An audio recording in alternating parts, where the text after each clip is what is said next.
Buenas tardes, mi nombre es Livni Sinaí Soto Barrancos. Actualmente estudio la licenciatura en Derecho en la Universidad Vizcaya de las Américas. El día de hoy me gustaría hablar sobre el derecho de las personas adultas mayores, pero antes de comenzar sería importante comprender el concepto de derechos humanos.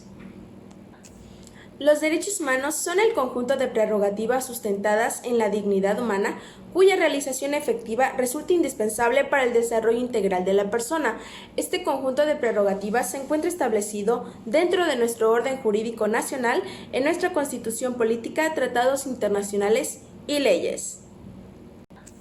Es muy importante reconocer que los derechos humanos son inherentes a todos los seres humanos, sin distinción alguna de nacionalidad, de su lugar de residencia, su sexo, su origen nacional, su etnia, color, religión, su lengua o cualquier otra condición.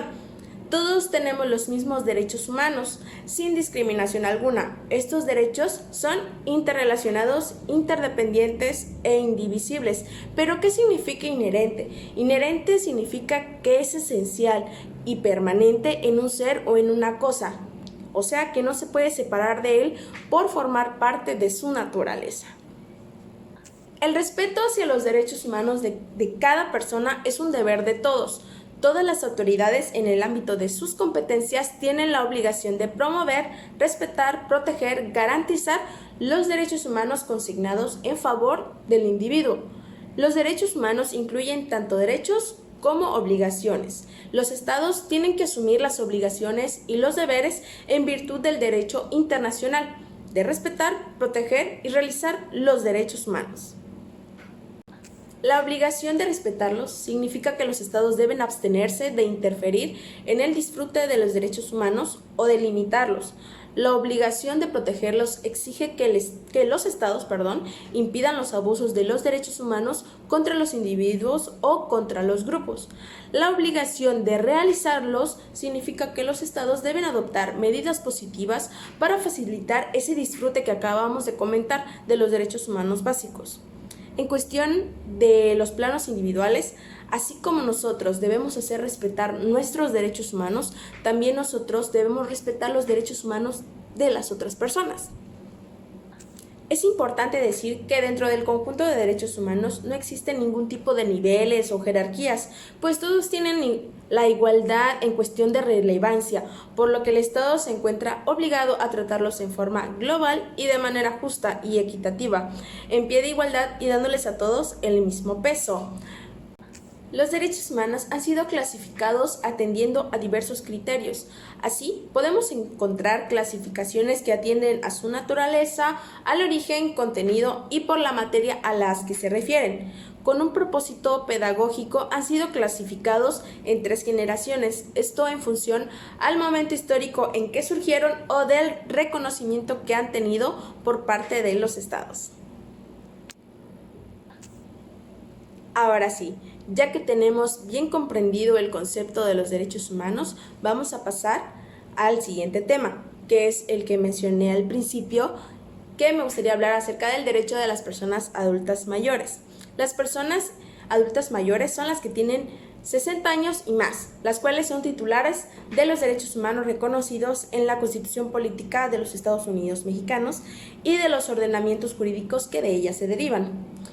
El Estado mexicano, como autoridad garante de los mismos, debe generar mecanismos que garanticen que los planes, los programas, las políticas públicas y cualquier otro trabajo que se realice para el pleno ejercicio de los derechos humanos de las personas adultas mayores atiendan a los principios rectores que de manera enunciativa y no limitativa se mencionan a continuación. Como primer punto podemos mencionar la igualdad de oportunidades.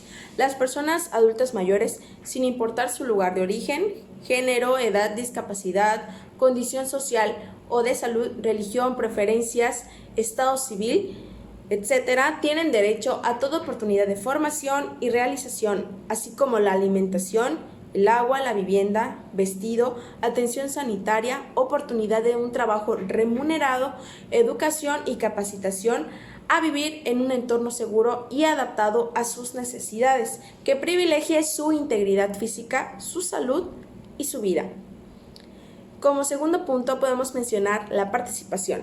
Las personas adultas mayores tienen derecho a la participación activa en la aplicación de las políticas que incidan directamente en su bienestar, a compartir sus conocimientos y habilidades con las generaciones más jóvenes y a formar movimientos o asociaciones. Como tercer punto tenemos los cuidados. Las personas adultas mayores tienen derecho a beneficiarse de los cuidados de su propia familia, a tener acceso a servicios sanitarios y a disfrutar de los derechos humanos y libertades fundamentales cuando residan en hogares y en instituciones donde se les brinden cuidados y tratamiento. Como siguiente punto tenemos la autorrealización. Las personas adultas mayores tienen derecho a aprovechar las oportunidades para desarrollar plenamente su potencial mediante el acceso a los recursos educativos, culturales, espirituales, recreativos y a la participación política. Siguiente punto, tenemos la dignidad. Las personas adultas mayores tienen derecho a vivir con seguridad, ser libres de cualquier forma de explotación, de cualquier maltrato físico o mental y recibir un trato digno. Como siguiente punto tenemos el acceso a la justicia. Las personas adultas mayores tienen derecho a ser oídas con las debidas garantías y dentro de un plazo razonable por un juez o un tribunal competente, independiente e imparcial, establecido con anterioridad por la ley en la sustanciación de cualquier acusación penal formulada contra ellas, o para la determinación de sus derechos y obligaciones de orden civil, laboral, fiscal o de cualquier otro carácter. Se garantizará también la debida diligencia y el tratamiento preferencial a las personas adultas mayores para cualquier tramitación, resolución y ejecución de las decisiones en procesos administrativos y judiciales. La actuación judicial deberá ser particularmente expedita en casos en que se encuentre en riesgo la salud o la vida de la persona mayor. También podemos mencionar el enfoque de derechos y calidad de vida. ¿Cómo es esto? O sea que toda acción a favor de las personas adultas mayores representa un cambio estructural en el diseño de la política pública de vejez, con una visión integral de las condiciones que propician su desarrollo humano. También podemos mencionar el enfoque de ciclo de vida y visión prospectiva. El envejecimiento es un proceso involutivo que ocurre durante toda la vida y que requiere valorar los efectos de las acciones que se realizaron en etapas anteriores de la vida y elaborar alternativas que consideren escenarios futuros para la población. Para concluir, me gustaría mencionar que la valoración de los derechos humanos es muy importante. ¿Por qué? Ya que nos permite tener en claro que el respeto a nuestros derechos nos llevará a una mejor convivencia social. Los derechos humanos, como podemos ver, sencillamente no pueden ser no conocidos o ser pasados por alto como si fuesen cualquier cosa. Podemos apreciar en ambos tipos de régimen cómo influyen en la cultura y en la sociedad en general.